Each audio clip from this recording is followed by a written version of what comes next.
Ignition sequence start. 6, 5, 4, 3, 2, 1, 0. Liftoff. We have a liftoff.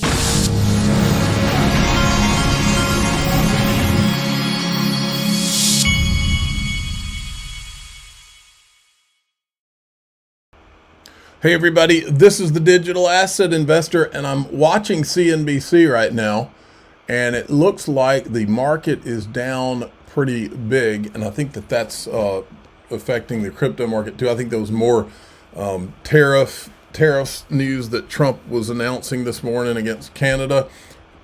I think that's all affecting the market. We've got a $2.07 XRP. Look at this. We're down to 2.58 trillion in all of crypto. This thing was probably at about 3.7 trillion at XRP's high. What was that? November, December.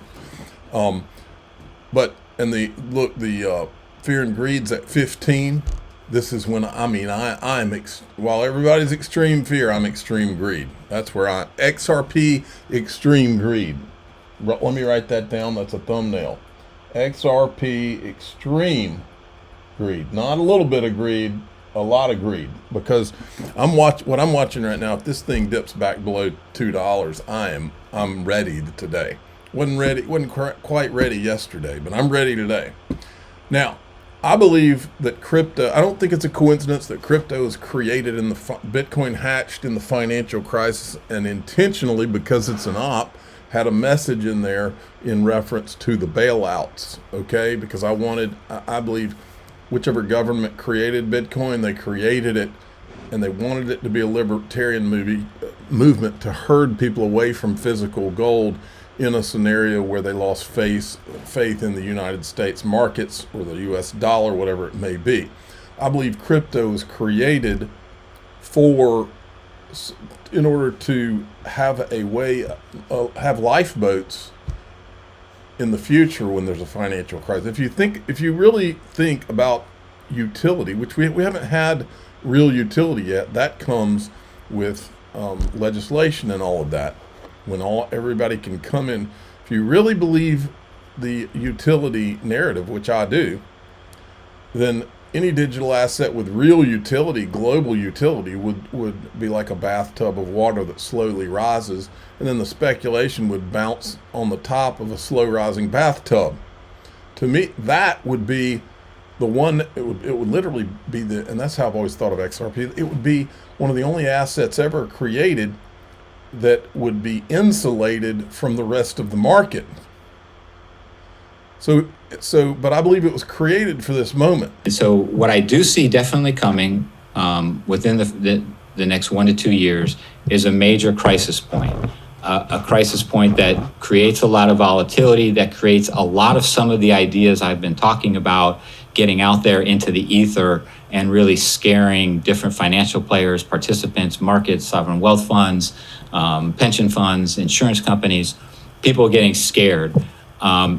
And then coming out of that, some sort of a pragmatic solution that I think actually Besant has been training his whole life to kind of orchestrate. Like, cometh the hour, cometh the man type situation. Wait a minute. Did he just reference the Treasury Secretary? Because who went straight to the Treasury? Remember what Greg Kidd said? That's what Ripple did, is they went straight to the Treasury. When he started working with them, he was one of the first 10 people there. Now, we're about to go into Bitcoin kitty land, and so I wanted to remind you of this. Yesterday or the day before, this guy said this. If something, this is a Bitcoin maxi, he was talking about the National Cryptocurrency Association that Ripple's involved in starting, and how it was just an evil attack on Bitcoin. And he said, if something needs a marketing department, a lobbying arm, and a DC think tank to prop it up, it's money. It's not money, it's a scam. And so I showed you the other day, here's the Bitcoin Policy Institute. They use all the same terms that he's saying makes it a scam. Bitcoin marketing team, Saylor lobbied Trump. So it's got everything. But let's draw your attention back to this one, Bitcoin Policy Institute. So literally a day or two after this guy tries to bash Ripple, saying you can't lobby or you're a scam. The Bitcoin Policy Institute is holding a Bitcoin conference. And Saylor today got on there at the Bitcoin conference and did a 30-minute presentation about why you should buy Bitcoin. And I put it here, the Bitcoin Policy Institute just had Saylor on to give an entire presentation on why you should buy Bitcoin. Nobody from Ripple has ever given a presentation on why to buy XRP. Utility is coming. This is the tell. And this guy right here summed it up nicely. What happened last week with the Bitcoin Strategic Reserve was the best case ending for Bitcoin. There's no other realistic use case for it, which is why you only hear Maxis telling us we need to stop thinking critically and just buy more. The market is clearly rejecting the idea of how important this Bitcoin reserve is. Otherwise, the price wouldn't have plummeted the way it is. What we're seeing now is capitulation, eventually a move to digital assets that have real utility. See the recent Patrick Bet-David video where he has been awakened to the fact that XRP is better. The narrative is changing before our eyes. So, first thing that happened is Senator Loomis, who is not pro-crypto, she's a Bitcoin ideologue, and she's reintroducing the Bitcoin. Well, let me say that another way. I think Senator Loomis is fully aware of what's going to happen with utility, and I think that she and all these other Bitcoin maxis know that they have to accelerate this whole Bitcoin narrative in order to get enough money in it, probably for their exit liquidity, before the utility and the legislation passes, because they know what's going to happen. They've got to get as many government mandated buyers, and hopefully worldwide global government buyers, because when the utility hits, they know it won't be able to compete with the utility digital assets that are actually going to be used. I'm so pleased to announce that today. I've got to warn you, by the way, these people are cuckoo for, well, maybe they're not cuckoo for Cocoa Puffs. Maybe they're just lying. I will be reintroducing the Bitcoin Act.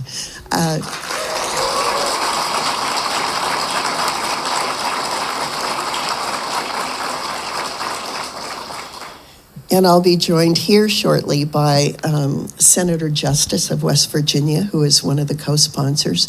And we have several other additional co-sponsors. And a lot of it is a result of the excitement that's been building. I'm telling you, this is all an op. I'm telling you. And here I said it may be time for an intervention because Michael Saylor is getting out of his lane here. Listen to what he says. He's talking about Bitcoin being settlements for the world. So when you start to visualize Bitcoin as a digital energy network, what you realize is that trillions of dollars of digital commerce will flow over that network. The banking system of the world is going to rebuild itself on a digital energy network. We're going to have 40,000 banks that'll be settling with each other in real time. Finally, moving billions, tens of billions, or hundreds of billions of dollars an hour over a pure digital network. Folks, this is the same guy that said that all digital assets besides Bitcoin would be securities and that none of them would get ETFs except for Bitcoin. He's a clown. I think that he's a government-owned clown if I was betting my money. I said here, please, please, please never say anything like this about XRP Brad Garlinghouse. This is the same type of crazy that got Anthony Pompliano put in timeout for selling Bitcoin pizza boxes. Bitcoin is immortal capital, right? You can keep your money for 1,000 years. What does that even mean? A 10 basis point fee works out to a useful lifetime of 1,000 years.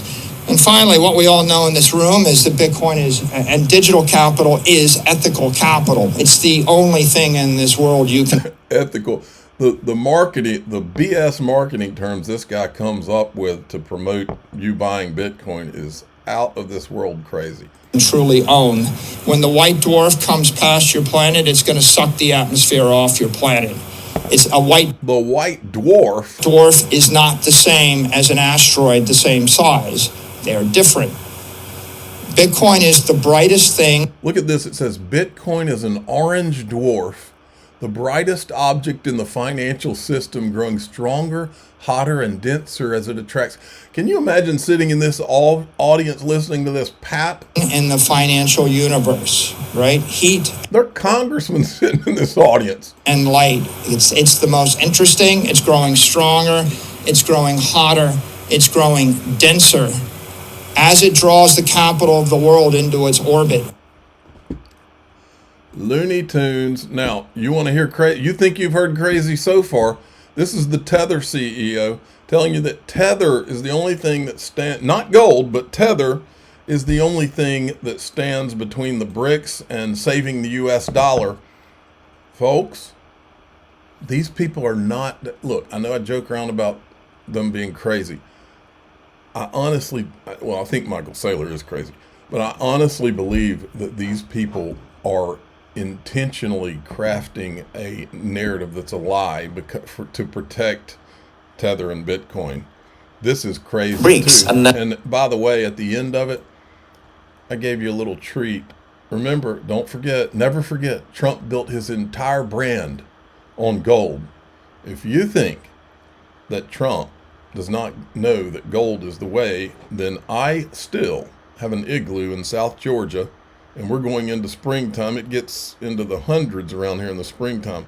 But if you're dumb enough to believe this pap, then I want to sell you an igloo because you're the perfect customer. BRICS announced a digital currency based on a basket of assets. And pardon me my French, but if you put many little pieces of shit together, you cannot make chocolate. I'm sure that the headline on the Wall Street Journal will be Arduino starts swearing in the US. But now they realize that, and then they start thinking, okay, what is better than that the basket of national currency will be a gold-backed digital currency. And if you see what happened, or what is happening now, is that every single BRICS nation is buying incredible quantities of gold. China is buying infinite amount of gold. Yeah, all these stupid central banks are buying gold. Can you believe it? Yeah, the same, and many other central banks in BRICS countries. So they are... He's smart. These central banks are dumb. Why are they focused on gold? Preparing to launch an attack to the US dollar. I don't have any doubt about it.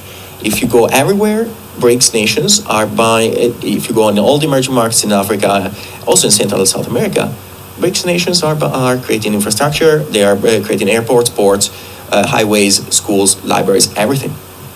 So, I believe that if Tether fails, if USDT will not be there in 10 years, I think that USDT and Tether is the stronghold for the US dollar hegemony in all these countries, because we are alone there, right? So there is only us, and on the other side you have countries, a group of countries very determined to de-dollarize the world, and so that's quite interesting because we are a small company. We are 150 people. Like, people look at our balance sheet, our profits, and all that, right? But it's very challenging, it's very interesting, it's very fascinating. I wouldn't do anything else in my life. I think that is one of the most interesting things I could do.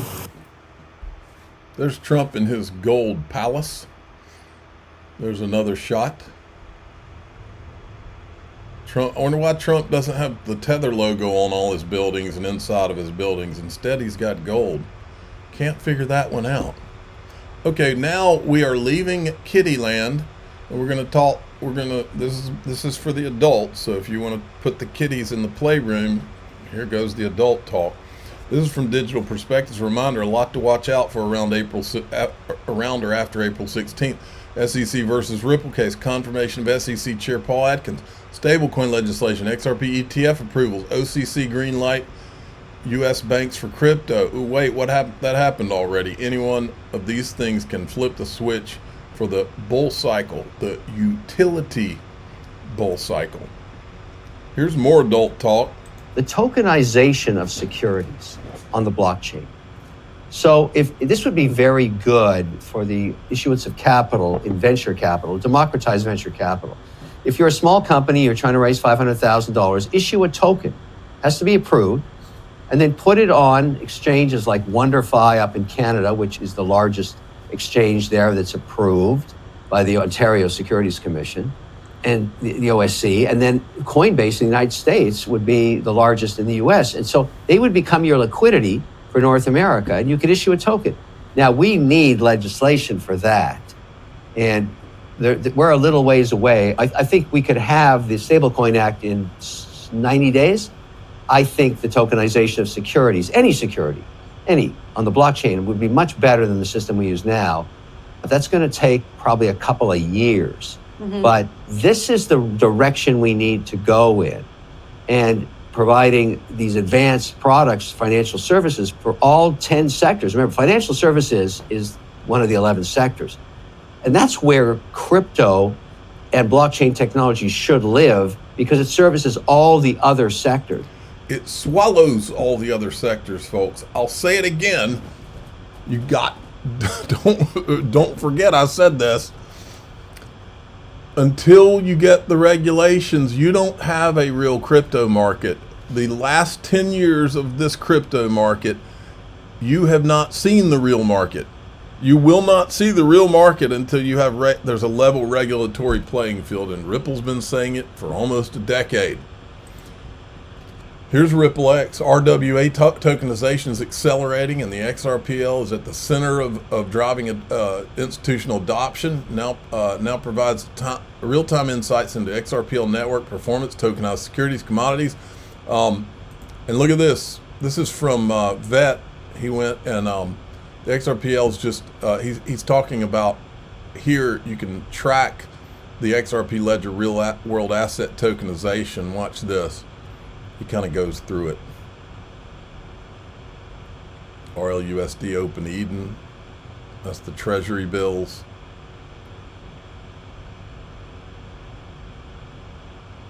Pretty darn cool.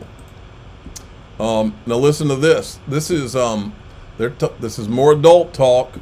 So if you want to keep the kiddies out of the room. With all that in mind, how do we deal with this issue of exchange rates and interoperability? How do we get these digital currencies to really just talk to each other? Yeah, that's a great question. And I think when we talk about... I think this is from Ripple Swell.